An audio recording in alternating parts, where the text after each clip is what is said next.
सीताराम राम राम सीता राम राम राम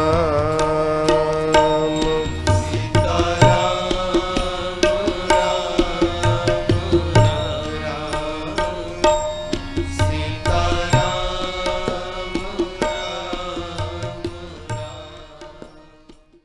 बहुत बहुत स्वागत है दीदी जी। आपने हमें बहुत सी ज्ञानवर्धक बातें बताई हैं रामायण के बारे में, रामचरितमानस के बारे में।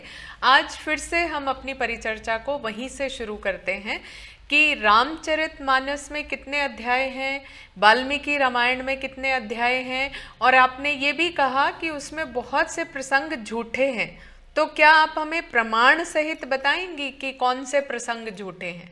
जरूर, बहुत अच्छा प्रश्न आपने किया कि रामायण में और रामचरितमानस में दोनों में कई प्रसंग झूठे हैं, तो उनके प्रमाण क्या है। रामायण के अंदर में और रामचरितमानस के अंदर में दोनों में जो झूठे प्रसंग पकड़ में आते हैं वो दो तरीके से पकड़ में आते हैं।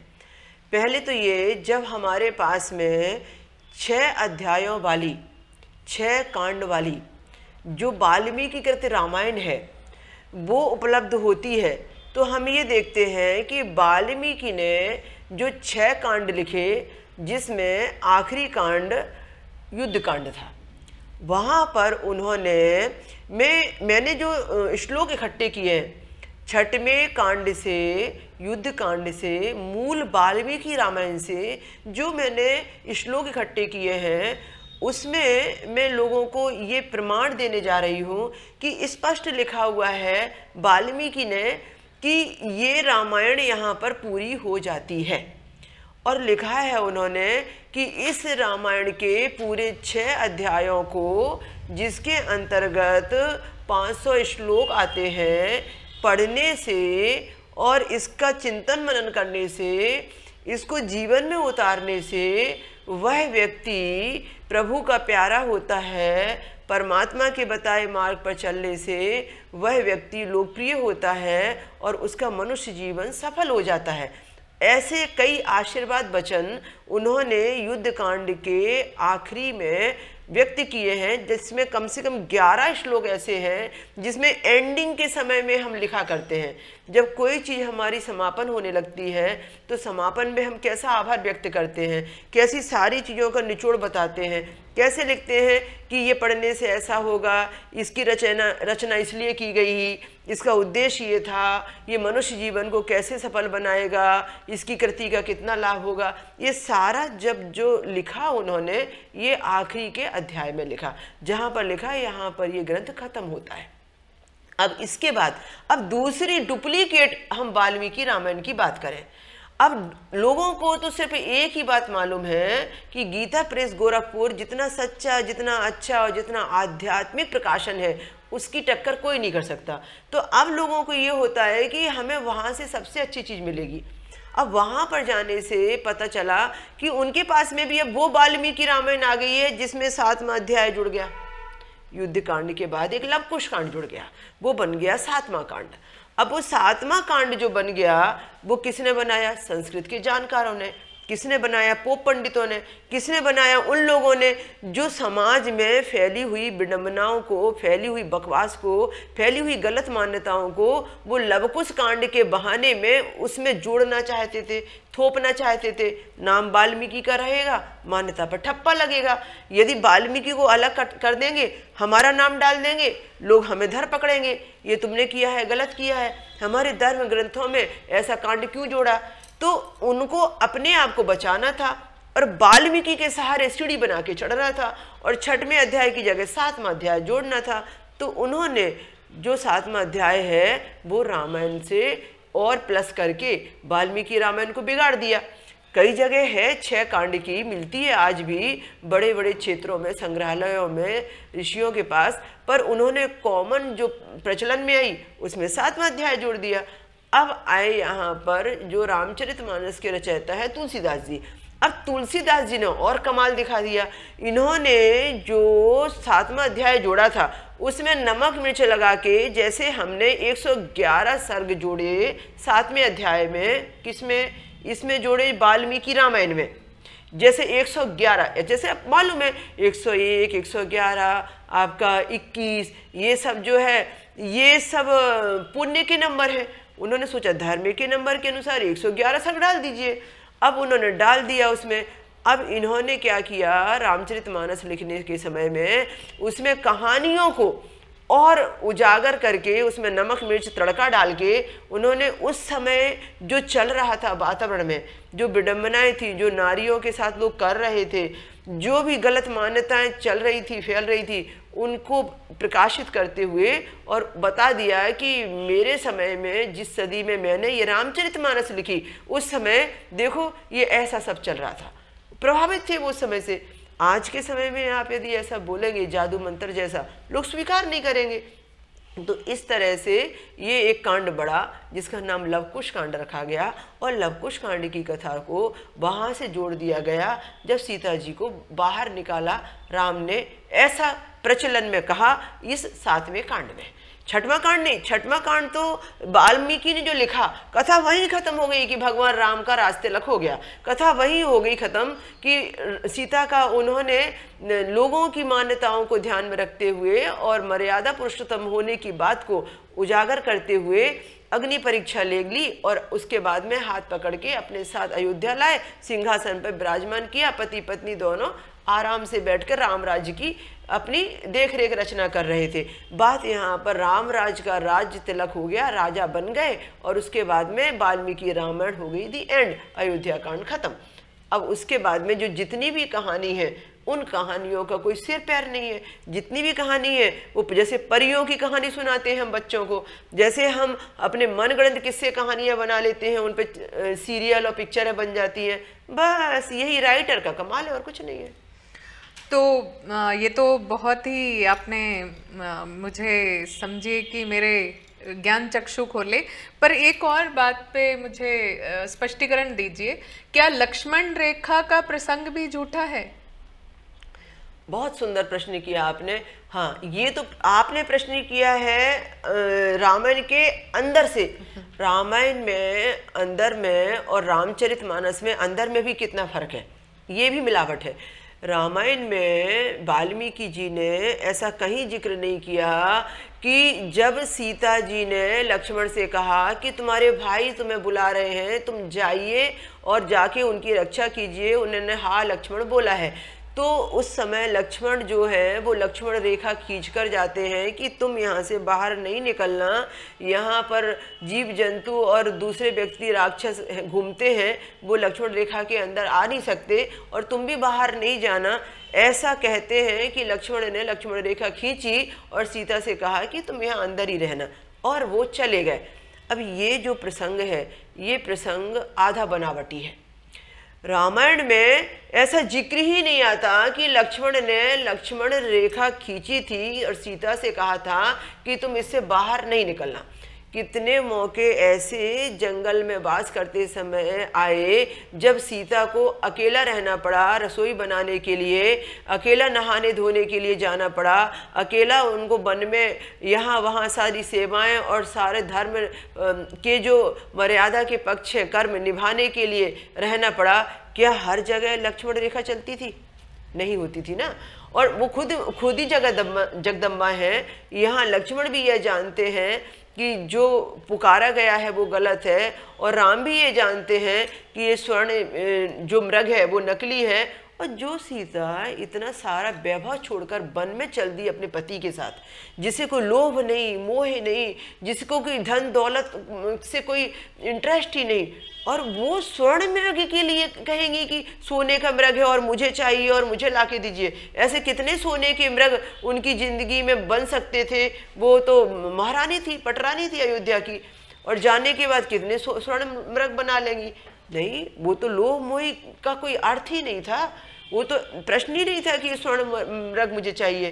तो ये बहुत सारे प्रसंग ऐसे हैं जो बना बना के लिख लिख के ऐसे किए गए हैं। पूरा ये सत्य है कि ये घटना हुई थी। वाल्मीकि जी भी कहते हैं कि ये घटना हुई थी कि स्वर्ण मृग के रूप में जो रावण ने भेजा था मारीच को कि तुम ये ऐसा करो और उनको अपने पीछे पीछे आने को कहो। तो राम जी जब गए उनके पीछे तो ये सोच गए ये कौन राक्षस है जो मृग का रूप रख कर आया है, इस राक्षस का अंत करना मेरा लक्ष्य है, ये था। सीता ने कहा मुझे मृग लागने के लिए दो, बात ये नहीं थी। अब ये बात यहाँ कहानी बनाई गई और बात कहानी बनाई गई कि लक्ष्मण रेखा खींची और लक्ष्मण जी चले गए। अब इस लक्ष्मण रेखा ने नारी जात को बहुत बदनाम किया। कुछ भी है, नारी से अपनी लक्ष्मण रेखा को पार मत करो, तुम्हारी लक्ष्मण रेखा को समझ के चलो। उस लक्ष्मण रेखा को नारी के लिए एक पाबंदी बना दी गई। हर समय जब जब नारी लक्ष्मण रेखा पार करेगी तब तक ऐसा होगा, वो बदनाम होगी। मतलब लक्ष्मण रेखा बनी है तो सीता के नाम से सिर्फ नारी के लिए ही बनी है, नर के लिए कोई लक्ष्मण रेखा नहीं है। तो इस तरीके से वो लक्ष्मण रेखा हमारे लिए कलंक बन गई। तो मैंने स्वर्ण मृग के इस पहलू के बारे में तो सोचा ही नहीं कि माँ जगदम्बा को कहाँ ज़रूरत थी जब वो सब त्याग सकती थी, तो एक स्वर्ण मृग के लिए वो क्यों जिद करती। तो दीदी जी एक फिर और प्रसंग आता है, रामायण के अंदर से ही है। जैसे आपने कहा कि 6 अध्याय के बाद रामायण खत्म हो जाती है, तो रामायण के अंदर से ही एक प्रसंग है, गौतम ऋषि की पत्नी अहिल्या के श्राप से संबंधित कथा आती है, या हनुमान जी संजीवनी बूटी लेके आते हैं। तो इन प्रसंगों के बारे में आपका क्या विचार है, क्या ये भी झूठे हैं? हाँ, बहुत अच्छा प्रश्न है। आपने कहा कि गौतम ऋषि ने अपनी पत्नी अहिल्या को श्राप दिया और वो पत्थर की हो गई। पहले तो ये कि व्यभिचारियों के दिमाग में जो व्यभिचार आता है, वो व्यभिचार कैसे हमारे धर्म ग्रंथों में उड़ेल दिया जाता है। लिखा क्या तुलसीदास जी की रामचरितमानस में, रामायण में नहीं है, मैं सिर्फ रामचरितमानस की बात कर रही हूँ। लिखा क्या उन्होंने कि गौतम ऋषि स्नान के लिए ब्रह्म मुहूर्त में गए हुए थे, इंद्र वहां से आए। इंद्र को लगा कि अहिल्या अकेली है और इंद्र अहिल्या को पसंद करते थे, तो इंद्र आए और अहिल्या के साथ में उन्होंने शारीरिक संबंध बनाए और इंद्र ने रूप रखा गौतम ऋषि का, और गौतम ऋषि के रूप को वो पहचान नहीं पाई और उन्होंने इंद्र के साथ में संबंध बनाया अहिल्या ने। अब जब ये लौट कर आए गौतम ऋषि स्नान के बाद, तो इन्होंने देखा कि इंद्र है मेरी पत्नी के साथ में। तो इंद्र जब उनकी पत्नी के साथ में है तो स्वाभाविक है कि गौतम ऋषि को क्रोध आ गया। तो जब गौतम ऋषि को क्रोध आया तो उन्होंने इंद्र को भी श्राप दिया कि तुमने छल किया है मेरी पत्नी के साथ, मेरे साथ में, और तुम्हें भ्रग हो जाए पूरे शरीर के ऊपर में। यानी बहुत गंदी भाषा में, इसे तो मुझे व्यक्त करने में भी शर्म आती है कि किस तरीके से जैसे शरीर में लिंग हो जाए ऐसे, तो वो उस तरीके से उन्होंने श्राप दिया इंद्र को। और उसके बाद में यहाँ पर अहिल्या जो उनकी पत्नी है, जो पतिव्रता है, जिसको वो इतने वर्षों से जान रहे हैं कि कितनी सती और पतिव्रता नारी है, उससे ये कहा कि तुमने मेरे साथ छल किया है और तुमने इंद्र के साथ में रिश्ते बनाए हैं, इसलिए मैं श्राप देता हूँ कि तुम पत्थर की हो जाओ। अब देखो, पहले तो मैं ये कहना चाहती हूँ रामचरितमानस के पाठ करने वाले विद्वानों से, क्या आपको ये कहानी ओरिजिनल और प्रेरणादायी लगती है? पहली बात। दूसरी बात यह है कि ये कहानी जो मनगढ़ंत डाली गई है, उस समय के परिवेश में आप यदि होते तो क्या करते? एक तो तुम इंद्र को देवता कहते हो और दूसरा वो देवता को पृथ्वी पर उतारते हो, और पृथ्वी पर उतारने के बाद में एक ऋषि की पत्नी के साथ व्यभिचार करने को कहते हो, और फिर ऋषि की पत्नी के ऊपर कलंक लगा के सती की पतिव्रता शक्ति को नष्ट करते हो, और फिर उसमें भी दोषी वो नारी ही होती है कि वो पुरुष आता है उसे पत्थर की हो जा कह देता है। और एक नहीं, सदियां बीत गई, जब आया त्रेता युग और उसके बाद में फिर राम आए और राम ने फिर उनका उद्धार किया। और राम जो नारी के पूजक है, राम जो नारी की पूजा करते हैं, उनके लिए रानी जो नारी है अति पूजनीय है। वो अपने पैर की ठोकर से पत्थर को मारेंगी और उसको नारी को अहिल्या बना देंगे। क्या कमाल का लेखन है, बताइए। यानी नारी का उन्हें मालूम है राम को कि ये अहिल्या है, माता है, नारी है, तो उसे पैर की ठोकर से उसे नारी बनाएंगे क्या? कभी नहीं। पहले उसके पैर छुएंगे कि भाई ये तो माता है, ये तो ऋषि माता है। ये सब मनगढ़ंत जो कहानियां हैं वो ऐसी रची गई कि उस समय पुरुष जो कहता था वो नारी को सहना पड़ता था, और पुरुष कुछ भी कर सकता था, स्वतंत्र था। नारी कितनी भी सती हो, कितनी भी अच्छी माता हो, पर बेटा बिगड़े तो माँ ही बदनाम होती थी। जब पति ने कुछ नहीं देखा कि इसका अभी कुछ भी अपराध सामने नहीं आ रहा, तो उसे कुछ भी दंड दे सकता था वो। तो कहने का मतलब ये, इस पुरुष प्रधान समाज में और व्यभिचारी समाज के अंदर में कैसा व्यभिचार आया और कैसी कहानी धर्म के साथ में जोड़ दी, और उसमें एक नारी को लपेट दिया, और उसमें एक देवता जैसे इंद्र को लपेट दिया, और उसके बाद में नकली कहानी को असली बनाने के लिए रामचरितमानस की पूजा कर दी। बताइए, कमाल की बात है। तो हनुमान जी जो संजीवनी बूटी के लिए पहाड़ उठा लाए थे। हाँ, आपने कहा। अब देखो, मैं एक बात कहती हूँ, आपका बच्चा है, कोई जिद्दी है, बहुत परेशान करता है आपको, हर बार वो ये चीज़ चाहिए, वो चीज़ चाहिए, आपको बोलता है और तूफान मचाता है घर में। अब आप क्या बोलोगे? कभी कभी गुस्से में ये भी बोलोगे, क्या पूरा घर सर पर उठा रखा है, बोलोगे ना, पूरा घर सर पर उठा रखा है। तो इसका मतलब ये है कि वो घर उठा लेगा सर के ऊपर? नहीं उठाएगा ना। इसका मतलब यह है कि वो कहावत है कि पूरा घर सर पर उठा रखा है, क्या परेशान कर रहा है। अब ठीक वही बात, हनुमान जी जब जड़ी बूटी लाने गए और सुसेन जो वहाँ का वैद्य था, उसने उनको बोला है कि सूर्योदय के पहले आना है और ये बूटी लेके आना है, यदि संजीवनी नहीं आएगी तो यहाँ पर आने के देर होने के नाम से लक्ष्मण के प्राण खतरे में हो जाएंगे, इसलिए जल्दी जाओ, जल्दी लाओ। हनुमान जी ने देखा कि वहाँ पर जो है सब चमकदार बूटियाँ हैं, एक ही जैसी लग रही है, कौन सी छोड़ दूं, कौन सी लेके जाऊं, समझ में तो आया नहीं। तो उन्होंने कहा ये भी ले लूं, ये भी ले लूं, ये भी ले लूं। तो उन्होंने कई प्रकार की बूटियां जो एक जैसी दिख रही थी वो सारी की सारी उठा ली और उठा के लेके आ गए समय सूर्योदय का होने के पहले। तो वो जो सुसेन था, जो वैद्य था, वो कहने लगा, वाह हनुमान जी तो पूरा पहाड़ उठा के ले आए। अब ये बात जो कहावत थी, आप एक जड़ी बूटी की जगह 150 लेकर जाएंगे तो क्या कहावत है कि अरे आप तो पूरा पहाड़ उठा लाए। तो जैसे आप घर से लाते, अरे बहुत सारी मार्केटिंग कर ली, अरे क्या पूरी दुकान खरीद के लेके आ गए। तो ठीक इसी प्रकार से अब अतिशयोक्तिपूर्ण मर दिया पूरा रामचरितमानस ने, और उसमें लिख दिया हनुमान जी गए, उन्होंने पूरा पहाड़ उठाया और पहाड़ उठाकर वो लेकर आ गए और सुसेन के आगे रख दिया कि छांटो कौन सी जड़ी बूटी चाहिए। आप देखो श्रीलंका में वहाँ से दूरी हिमालय पर्वत की देखो, और हिमालय पर्वत की दूरी को नापो, हनुमान जी कितनी स्पीड पर जाएंगे और कितनी स्पीड पर आएंगे। और उड़ने के साथ में पहाड़ हंसी मजाक छुई मुई का पौधा है क्या जो पहाड़ को जड़ से उखाड़ लेंगे। और फिर पहाड़ को तो श्रीलंका की हिमालय श्रीलंका में होना चाहिए था, क्योंकि हनुमान जी तो उठा के ले गए थे ना, फिर दोबारा वो पहाड़ अपनी जगह पे कैसे आ गया। यानी पहाड़ भी उड़ने लगा हनुमान जी के साथ में, अभी पहाड़ जड़ से उखड़ गया।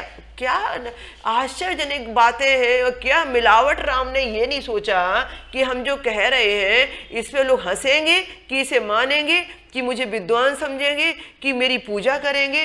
पर हो रहा है हनुमान जी पहाड़ उठा कर लेकर आए। अभी हमने 40 बना दिए, उसमें लिखा है पहाड़ उठा के हनुमान जी ले गए। ऐसी मनगढ़ंत जो बातें लिखी हैं, ये अपने इष्ट को बहुत ज़्यादा दिखाने और बहुत ज़्यादा ग्रेट बनाने के लिए, और साथ में अपने ग्रंथ में भी इसलिए मिलावट की कि ऐसे कथा प्रसंग नहीं डालेंगे तो लोग इसको चस्के लगा लगा के दिखाएंगे कैसे और बताएंगे कैसे। फिर सामान्य प्रकृति के नियम से चलने वाले इंसान में और हनुमान जी में कुछ तो असर होना चाहिए, अंतर तो होना चाहिए।